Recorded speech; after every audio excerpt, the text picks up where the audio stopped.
Hi everyone, I'm Satomi and I offer hands-on bread making classes in Tokyo. Today, I'll show you how to make Jalapeno Cheddar Shokupan. First, we need to adjust the temperature of our wet ingredients. For this recipe, that means adjusting the temperature of the egg, water, and milk. It's important to keep the dough temperature between 26 to 28 degrees after kneading. This helps the yeast to grow well and let us guess how long the proofing will take. Now, it's summer in Japan and my kitchen is around 27 degrees, so I keep the egg in the fridge until I use it. I also chill the water and milk before mixing. It's ideal to use liquid that's below 5 degrees when working in a hot environment. In winter, I warm my liquids to about 38 degrees.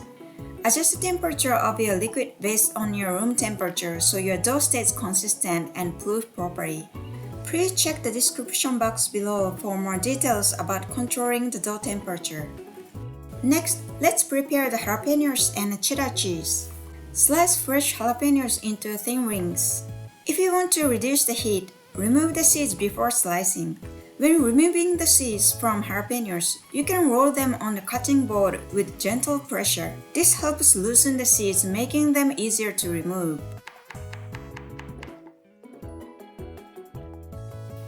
Lastly, cut the cheddar cheese into small cubes. Set the jalapenos and cheddar cheese aside until we are ready to use them. Let's mix the ingredients. In your stand mixer bowl, add the bread flour. Bread flour with 12 to 13% protein works best for soft and fluffy shokupan because the higher protein helps build strong gluten, which gives the bread structure, traps gas from the yeast, and makes it rise nicely. Add the sugar, salt, and instant dry yeast. You can use granulated sugar, but I usually use cane sugar as I use it for cooking. For the salt, you can use fine salt. If the salt grains are too large, they don't mix into the dough evenly. I use instant dry yeast, which can be mixed directly with the dry ingredients. But if you are using a type that needs to be activated in water first, make sure to do that before mixing. Bring the batter to room temperature so that it becomes soft and mix in the dough faster.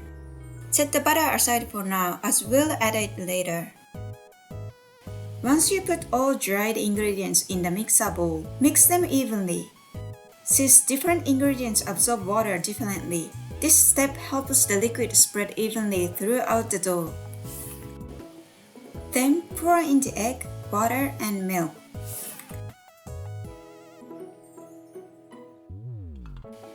Again, I mix by hand just a little. This helps everything combine faster in the mixer. Set the bowl on the stand mixer with the dough hook attached and start mixing on low speed like level 2 on a KitchenAid for a few minutes until there's no dry flour left.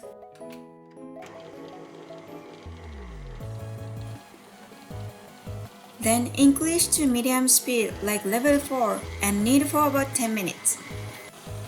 At early stage, it's normal for the dough to stick to the bottom of the bowl as the gluten hasn't developed yet. Once gluten builds up, it will come together, so don't add extra flour unless it looks runny. The jalapenos and the cheese will release some moisture too, so be patient. After about 10 minutes, the dough should be stretchy.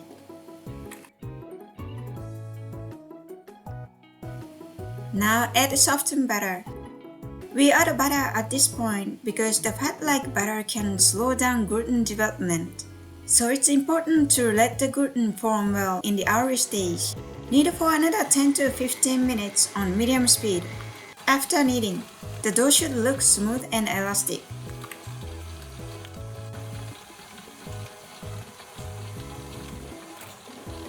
Now I've been kneading for about 12 minutes and the dough looks just right, smooth, elastic, and well developed. Do the window pane test. Take a small piece of dough and stretch it gently between your fingers. If it becomes thin without tearing, It's ready. If not, need a few more minutes. Let's build more strong gluten.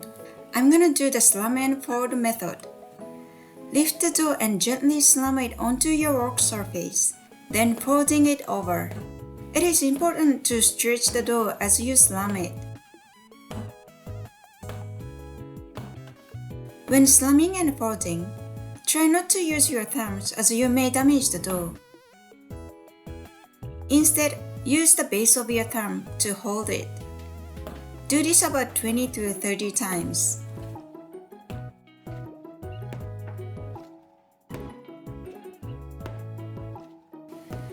Now we mix jalapenos and cheddar cheese into the dough. Spread the dough out on your work surface, then sprinkle about 2/3 of the jalapenos and cheddar cheese evenly over the surface. Roll the dough up from the bottom, gently pulling it towards you as you go. Place the dough lengthwise and sprinkle the remaining jalapenos and cheddar cheese on top, then roll it up again.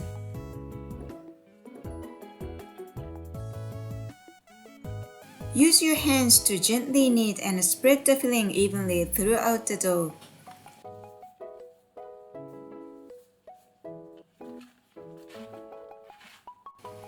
Before proofing, shape the dough into a tight ball. By doing a few gentle slam and fold again, the filling naturally gets tucked inside and you can round the dough while creating surface tension. This helps it hold the gas from the yeast and expand nicely during proofing. Now, check the dough temperature. Aim for 26 to 28 degrees. If the dough temperature is lower, the proofing will take longer.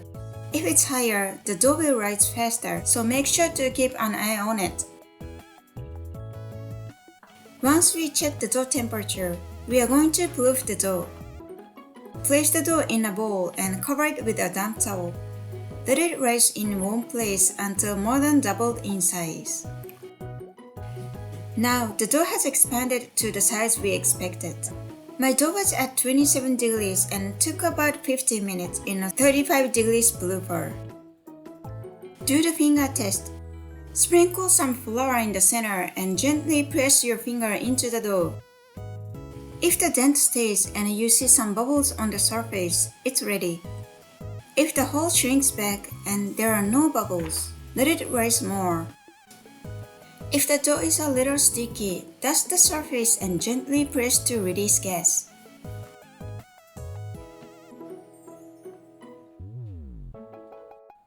Now this is the top surface.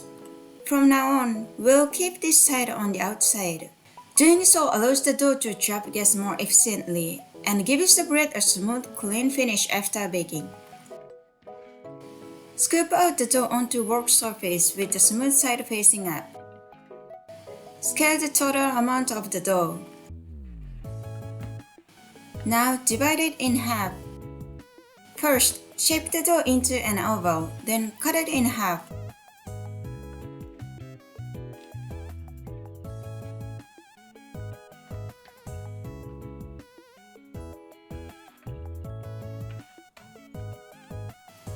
Flip each piece over.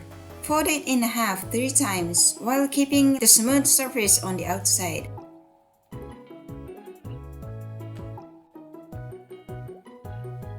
Then shape into a ball, tucking the side underneath to create surface tension.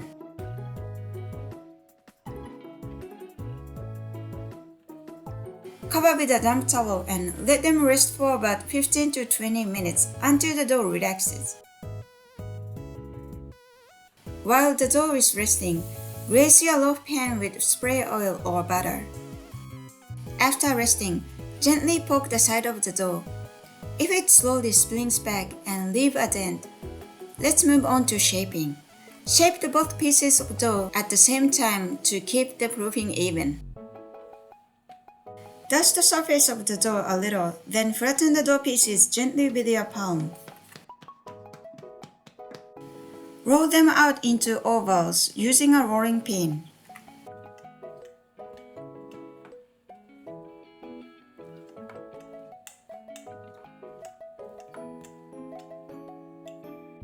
Gently press and release the gas around the edges of the dough. Flip them over and shape them into rectangles. Then fold the top and the bottom edges toward the center.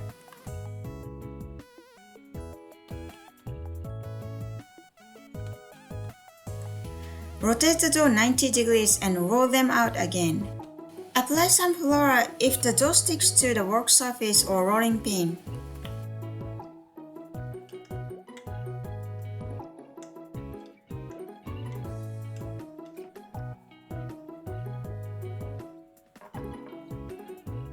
At this time, make sure the width of the dough is slightly shorter than the width of the pan, so it fits nicely after rolling.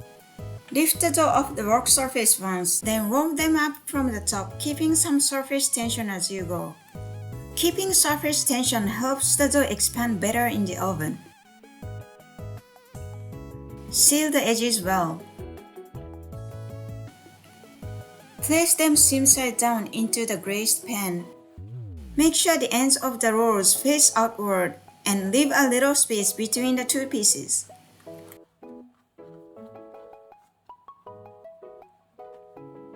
Spray lightly with water, cover with plastic wrap or a shower cap, and let it rise at around 30 degrees until above the rim.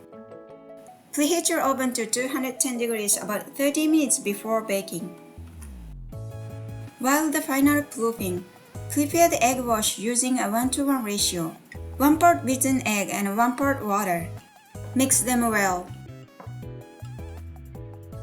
Now the dough has expanded in the pan.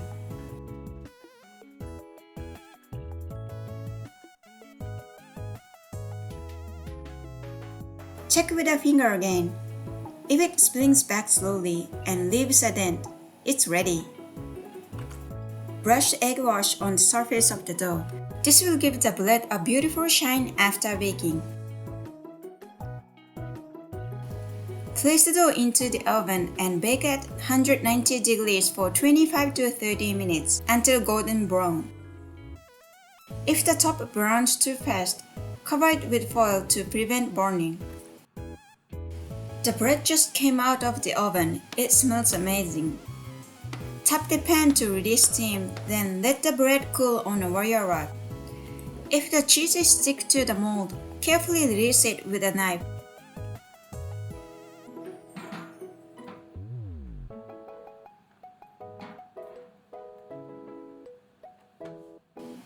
Once cooled completely, lay the loaf on its side and cut from one of the bottom corners. The bottom crust is firmer, so the knife goes in more easily and you'll get clean slices. The crumb is so soft and cheesy aroma and hint of heat from the jalapeno is amazing. Thank you for watching. I hope you'll try this jalapeno cheddar cheese shokupan at home. Check out my other videos for more Japanese bread recipes. See you next time and happy baking!